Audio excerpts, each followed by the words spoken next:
Abbiamo allestito un laboratorio di coding e robotica educativa.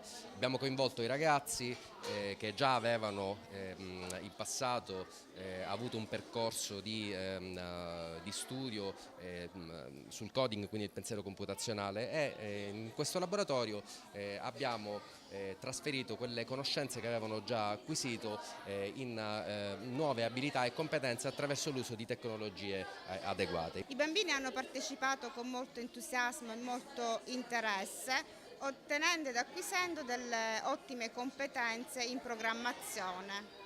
Abbiamo lavorato con i bambini di prima e seconda del plesso torresino.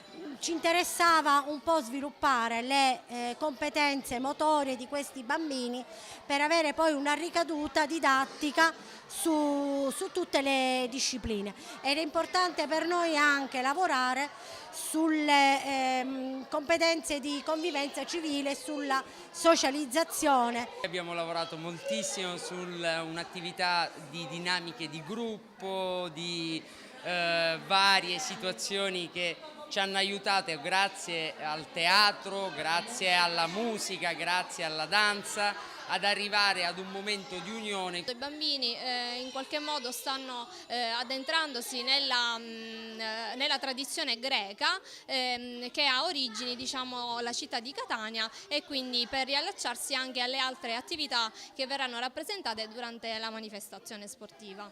Abbiamo presentato più vocaboli e più funzioni, quindi frasi utili, in maniera divertente e giocosa. Questo è l'elemento importante. I ragazzi devono riuscire ad avere la curiosità di continuare a scoprire quello che è l'Inghilterra.